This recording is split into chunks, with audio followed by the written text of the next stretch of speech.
Hey everyone, it's Emma. I'm here with a quick tutorial on how I make my die-cut vinyl stickers using my Cricut Maker 3. The first thing I do is I add a white, thick outline to my piece of art that I want to use as a sticker. I use Procreate to draw all of my digital art, so that's what I'm using here. I forgot to show the camera, but the brush I use is the monoline brush under the inking section of brushes. I honestly love this part, it's so relaxing and entertaining.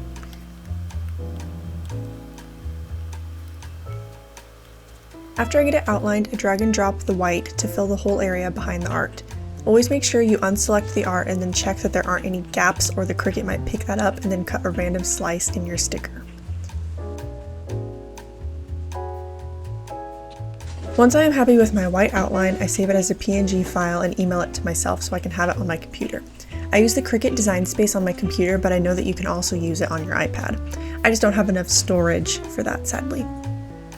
In Cricut Design Space, I click on the New Project button, then go to the menu on the left side and select Upload.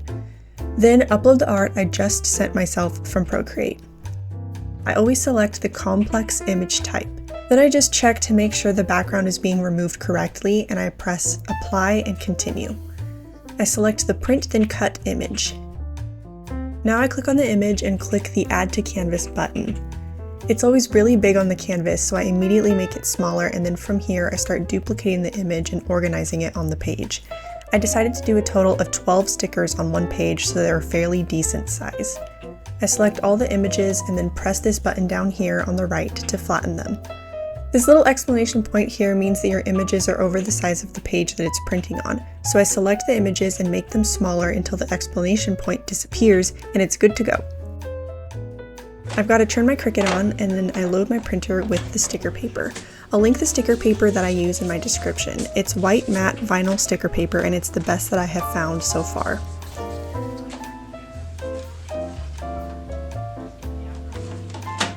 Back in the Cricut Design Space, I press Continue and then Send to Printer.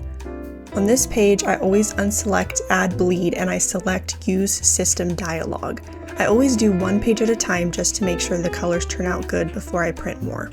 Once I press Print, a new window pops up with the printer details and I press Preferences and change the type of paper to matte presentation paper and change the quality to high. I also changed the color settings to a 5 for brightness, contrast, and saturation. If I don't do this step, the print always looks terrible, so this is a crucial step. And then you just press Print.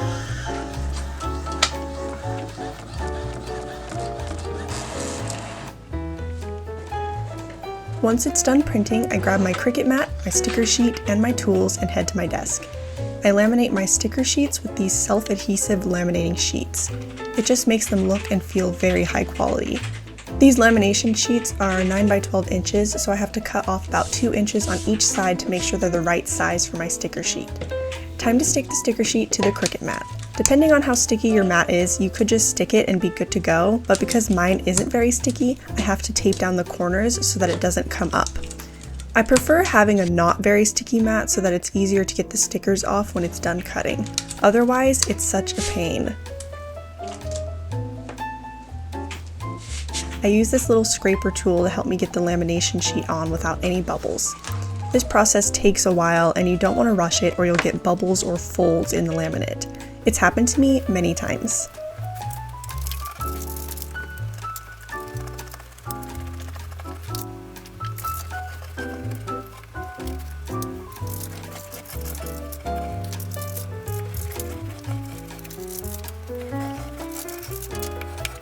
Once that's finished, I roll over the sheet again just for good measure.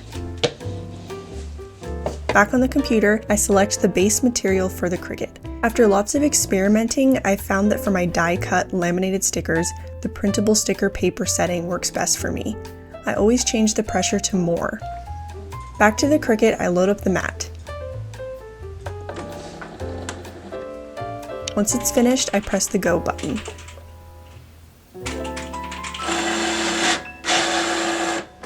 This is what the computer screen should look like now.